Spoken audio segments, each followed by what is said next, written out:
लीलाएं हुई, भगवान ने सबको सुख प्रदान किया। कुछ समय के पश्चात में भगवान जब थोड़े बड़े हुए तो भगवान विद्या अध्ययन के लिए पधारे। और भगवान का विद्या अध्ययन कैसा है कि संसार में लीला करने के लिए भगवान विद्या अध्ययन करने के लिए गए। यद्यपि भगवान पहले से ही पढ़े लिखे सब, तो क्या लिखा तुलसीदास जी ने कि अल्पकाल विद्या सब आए। थोड़े से ही समय में सारी विद्याओं में भगवान निपुण हो गए। बड़ी सुंदर शब्दावली। तुलसीदास जी महाराज कहते हैं कि महाराज एक बार क्या हुआ, भगवान जब उठते हैं, इनका नाम है मर्यादा पुरुषोत्तम। इनके प्रत्येक काम में मर्यादा ही मर्यादा है। भगवान जब प्रातःकाल उठते हैं, ऐसे नहीं जो आजकल के बच्चे उठते हैं, रात को पिक्चर देख के आए, सिनेमा देख के आए, 3 बजे 4 बजे आके सो गए, माता पिता ने उठाया तो चिल्लाते हैं, अरे भाई सोने दो हमको, हम रात को लेट देर से आए, नहीं उठे। ऐसी मर्यादा नहीं थी। भगवान उठते तो कैसे उठते कि प्रातः काल उठी के रघुनाथा, प्रातः काल उठ के रघुनाथा, मात पिता गुरु नावै माथा, मात पिता गुरु नावै माथा, प्रातः काल उठ के रघुनाथा। समय बहुत सुंदर बीत रहा था। राजा रानी बहुत प्रसन्न थे। भगवान की बाल लीलाएं संपन्न हो गई। भगवान विद्या अध्ययन कर आए। उसके बाद में क्या हुआ महाराज, एक बार की बात है कि विश्वामित्र जी महाराज के मन में एक चिंता हो गई कि हम यो यज्ञ करते हैं, यहाँ पर इन यज्ञों का विध्वंस कर देते हैं राक्षस लोग आगे, इन राक्षसों का उपाय मैं कैसे करूं। विचार किया कि गाधी तनय मन चिंता व्यापी, गाधी तनय मन चिंता व्यापी, हर बिनु मरहि न निश्चर पापी, हर बिनु मरहि न निश्चर पापी, तव मुनिवर मन कीन विचारा, तव मुनिवर मन कीन विचारा, प्रभु अवतरयु हरै महि भारा, प्रभु अवतरयु हरै महि भारा, गाधी तनय गाधी तनय मन चिंता व्यापी। चिंता हो गई। अच्छा भगवान आ चुके हैं, पहुंच गए। दशरथ जी महाराज की कौन पहुंचा? हाँ, विश्वामित्र मुनि पहुंच गए। अब महाराज जैसे ही मुनि के आगमन सुना, दशरथ जी महाराज अरे भाई विश्वामित्र मुनि आए, दौड़े दौड़े चले आए कि मुनि आगमन सुना जब राजा, और मिलन गयोले विप्र समाजा। उनकी आगोनी करी और दंडवत किया। कर दंडवत मुनहि सन्मानी, और निज आसन बैठे आनी। बिठाया, पाद दिया, अर्घ दिया, आचमन दिया। पूछा महाराज कई कारण आगमन तुम्हारा, आपका आगमन हुआ है, इसका कारण क्या है, मूल हेतु क्या है, आप मुझे बता दीजिए। विश्वामित्र जी कहते हैं कि हे राजन, राक्षस लोग हमें बहुत परेशान करते हैं। जंगल में जब हम यज्ञ करते हैं तो यज्ञ में उसको विध्वंस कर देते हैं, हमें परेशान करते हैं। तो बस मैं यही चाहता हूँ कि आपके ये जो 2 बड़े पुत्र हैं, राम जी और लखनलाल जी, इनको आप मेरे साथ में भेज दो ताकि मेरे यज्ञ की रक्षा हो सके। कि असुर समूह सतावहि मोहि, मैं जाचन आयऊ नृप तोहि। बस आप इन दोनों को मेरे साथ भेज दो। जो ये बात सुनी राजा दशरथ ने, तो महाराज उनका हृदय जो है वो कंपायमान हो गया। अरे मुनिवर, आप ये क्या कहते हैं कि चौथे पन पायो सुत चारी और विप्र वचन नहीं कहो विचारी। हे विप्र देवता, चौथेपन में मैंने इनको प्राप्त किया है, आपने कहने में विचार नहीं किया कि मैं क्या कह रहा हूं, इसलिए मैं कैसे दे दूं इनको, और आप किसी और को ले जाना चाहो तो ले जाओ। फिर भी वैसे तो सब सुत मोहि प्राण की नाही, सारे मेरे जो पुत्र हैं वो मेरे प्राण के समान हैं कि सब सुत प्रिय मोहि प्राण की नाही, पर राम देत नहीं बनहि गुसाई। क्यों ऐसा क्यों बताया? क्योंकि सारे पुत्र जो हैं मेरे प्राण के समान ही हैं, परंतु राम जी प्राण के समान नहीं है, राम जी तो मेरे प्राण ही हैं, इसलिए मैं राम जी को नहीं दे सकता। वशिष्ठ जी को बुलाया गया, वशिष्ठ मुनि पधारे, सभी ने समझाया दशरथ जी महाराज को, देखो भगवान का अवतार होता है तो उनके कई प्रयोजन होते हैं, लीला करते हैं भगवान के विप्रधेनु सुर संत हित दीन मन जो अवतार। तब महाराज समझाने के बाद में दशरथ जी माने, उसके पश्चात प्रभु राम जी को और लखन लाल जी को और विश्वामित्र मुनि अपने साथ में लेकर चलने लगे। राम जी जब पहुंचे तो मार्ग में जब चलते हैं राम जी का वर्ण कैसा है? श्यामल वर्ण है, और लखन लाल जी गौर वर्ण के। इन दोनों की छवि कैसी है कि अरुण नयन उर बाहु विशाला, अरुण नयन उर बाहु विशाला, नील जल जल श्याम ममाला, नील जल जल श्याम तमाला, घटी पट पीत कसे भर माथा, घटी पट पीत कसे भर भाता, रुचिर चाप सायक दहुहाता, रुचिर चाप सायक दहुहाता, श्याम गौर सुंदर दो भाई, श्याम गौर सुंदर दो भाई, विश्वामित्र महानिधि पाई, विश्वामित्र महानिधि पाई, अरुण नयन जी अरुण नयन जी अरुण नयन उर बाहु विशाल।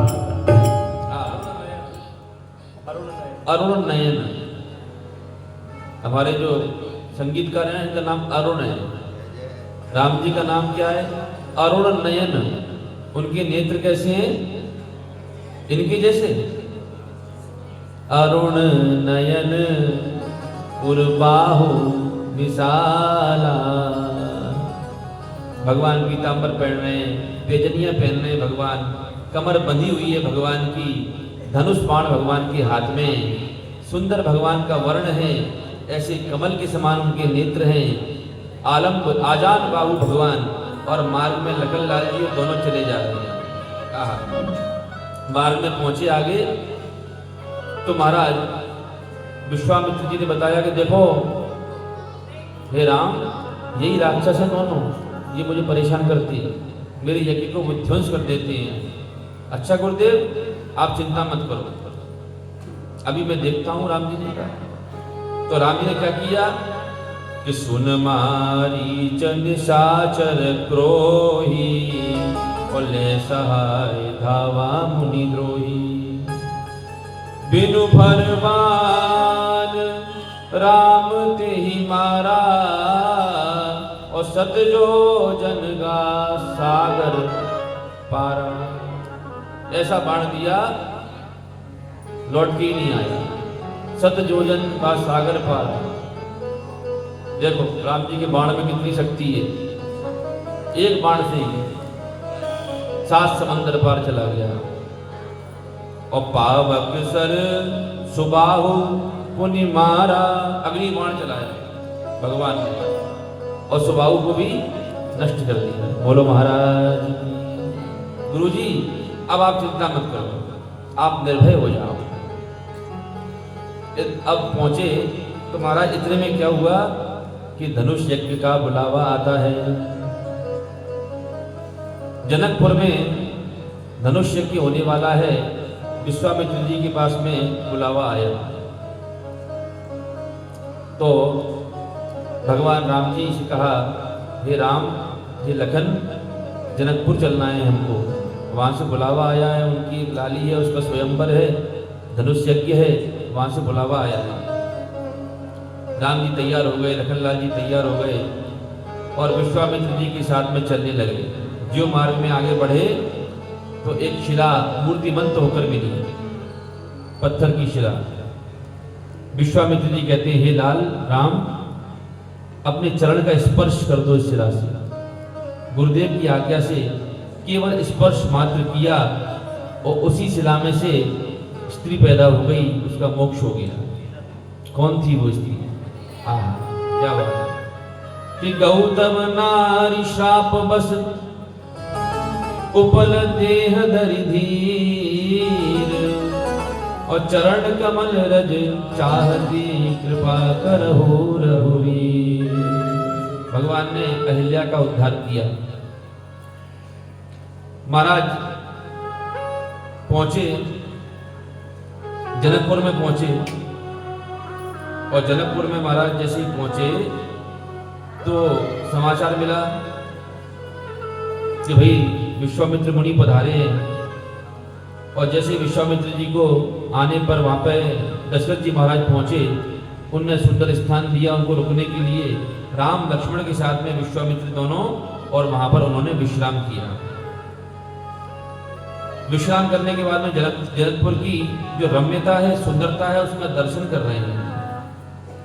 दर्शन करते करते विश्वामित्र जी के पास में बैठे रहे। देखी अनूप एक अमराई, सब सुपास सब भांति सुहाई। विश्वामित्र महामुनि आए, समाचार मिथिलापति पाए। तो कीन प्रणाम चरण धरि माथा। किसने? मिथिलापति ने।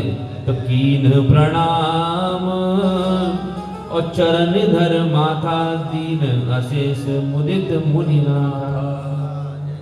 बड़ा कृपा है, बड़ी भाग्य प्रभु, आप पधारे। अभी तक बात चल रही थी विश्वामित्र ऋषि मुनि और जनक जी के मध्य में।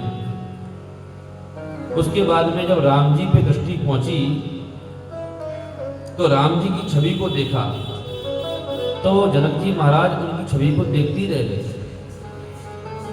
अरे भैया, ऐसी छवि वाले विश्वामित्र जी के साथ में ये कौन है? कि श्याम गौर मृदु पयस किशोरा, लोचन सुखद विश्वचित चोरा। ले भगवान का एक नामकरण भी हो गया यहाँ पे। क्या नाम है? चित्त चोरा। जो दूसरों के चित्त का हरण कर लेते हैं, उनके नेत्रों में ऐसी चपलता है भगवान के, देखते ही मात्र और चित्त का हरण कर लेते हैं।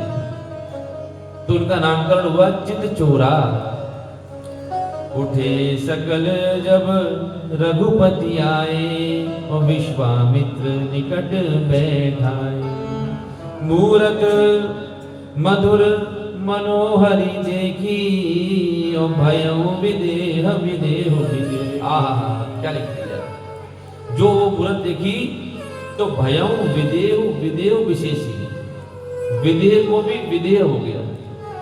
तुलसीदास जी कह रहे हैं उस भगवान की सांवरी सलोनी मूरत को देख के, कैसी सुंदर छवि है भगवान की। अनुराग हो गया उनके प्रति, प्रेम बढ़ गया कि आज विश्वामित्र जी के साथ में कौन आए हैं। अपने आप को कृतार्थ माना।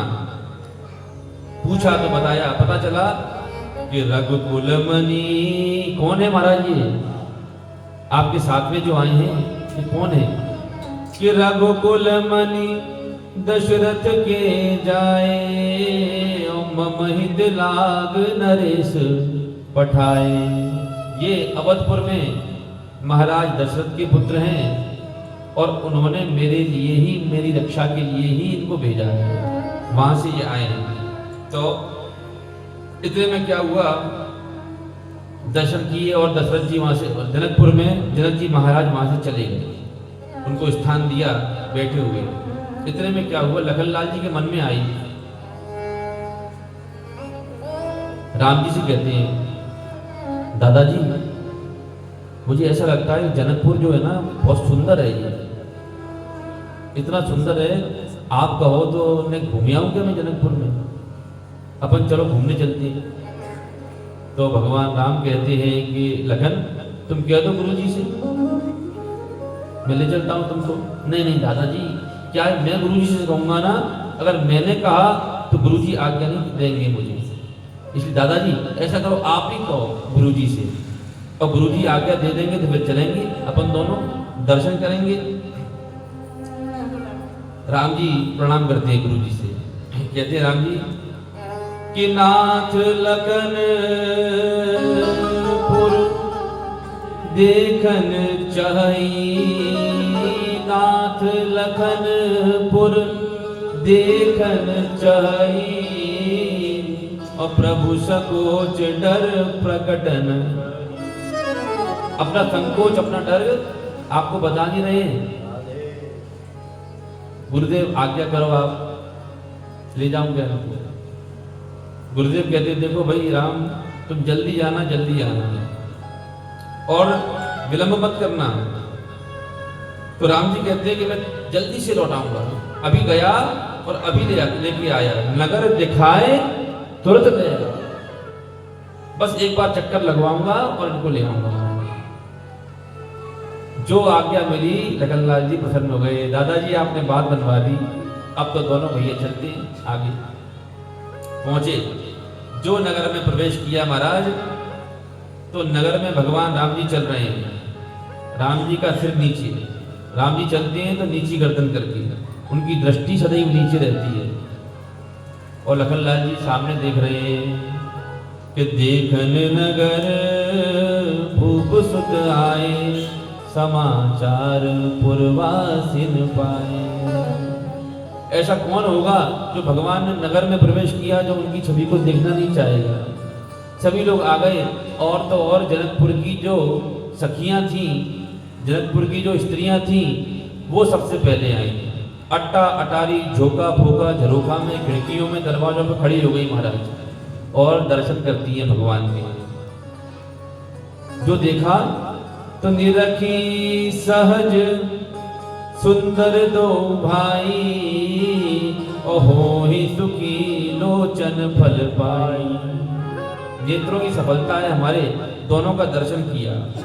जुबती भवन झरोखन लागी, और निरखही राम रूप अनुरागी। अनुराग हो गया, दर्शन करने लगी। अरे भाई आज ये कौन आया है, कहां से आए हैं ये? कि कहीं परस पर वचन सप्रीति, और सकीन कोटि काम छब जीती। उपमा दे दी तुलसीदास जी ने वहां पे कि इनकी छवि पर करोड़ों कामदेव भी नौछावर है, ऐसे भगवान का ही छवि है। लेकिन सखी ये हैं कौन दोनों, और आज पहली बार ही देखा है इनको मैंने। इतने में क्या है, एक सखी कहती है देखा तो है, और देखने में तो बहुत सुंदर लग रहे हैं, और इनको देखते देखते मन भर ही नहीं रहा है, ऐसी सुंदरता है। सर्वांग सुंदर है भगवान, नयन कमल के समान भगवान के आजान बाहु हैं। लेकिन ये बताओ ये हैं कौन, इनके बारे में बताओ सही। लखनलाल जी कहते हैं राम जी से, राम जी दादाजी सब अपन को देख रहे हैं, क्या मैं इनको देख लूं क्या ऊपर मुंडी करके? राम जी कहते नहीं नहीं लखन नीचे से रहो, तुम्हारी नजर नीचे रहनी चाहिए, ऊपर मत देखना। जो राम जी ऊपर नहीं देख रहे हैं, लखनलाल जी से भी मना कर दिए ऊपर मत देखना। तो नगर की स्त्रियां कहती हैं देखो सुंदर तो हैं, लेकिन क्या है, ऐसा लगता है इनको सुंदरता का घमंड है, बहुत घमंडी भी है। देखो अपन कब से देख रहे हैं इनको, लेकिन इनकी दृष्टि ऊपर उठी ही नहीं है। मालूम पड़ता है ये घमंडी है। एक सखी कहती है हाँ हाँ तू ठीक कहती है, ऐसा ही लगता है इनको, अभिमान है अपनी सुंदरता का। लेकिन ये तो पता करो ये कौन है, कहाँ से आए हैं। कहो सखी यस को तनुधारी, और जो न मोह यह रूप निहारी। ऐसा कौन होगा जो इनके दर्शन नहीं करेगा। एक सखी बोलती है कि मुझे पता है कौन है। पता है तुमको? तो बता फिर जल्दी से, इतनी देर से क्या थी तूने बताया क्यों नहीं कि ये कौन है। कि ये दो दशरथ के ढोठा, और बाल मरान के कल जोटा। ये दोनों ढोटा माने पुत्र, ये दोनों दशरथ जी के पुत्र हैं। अच्छा हाँ, बड़े राजा के पुत्र हैं, तभी इनको घमंड है अपनी सुंदरता पर। एक सहेली कहती है कि अच्छा इतना घमंड है, बहुत ज्यादा ही घमंड है क्या। तो इनसे कह दो कि तुम्हें अपनी सुंदरता पर बहुत घमंड है ना, वो घमंड केवल तुम्हारा तब तक ही रहेगा तुम्हारे अंदर जब तक तुम हमारी लाली के दर्शन नहीं करोगे। और एक बार यदि इनने हमारी लाली के दर्शन कर लिए तो इनका घमंड चकनाचूर हो जाएगा। बोलो महाराज की जय। ये कितने भी सुंदर हो भले ही, हमारी लाली इनसे लाख गुना ज्यादा सुंदर है। और हम इनको बताएंगे, आज ये हमारी तरफ देख नहीं रहे ना, मत देखो कोई बात नहीं है। सभी स्त्रियां सभी सहेलियां आपस में बात कर रही हैं कि कोई बात नहीं। भगवान नीचे सिर करके लखनलाल जी को साथ में लेके और वहां से निकल पड़े। भगवान पहुंचे, यहां पर क्या हुआ महाराज, जनक जी का एक संकल्प है। संकल्प क्या है कि जो इस धनुष का भंजन करेगा मैं अपनी लाली सीता का विवाह उसी से करूंगा। संकल्प हो गया भैया, संकल्प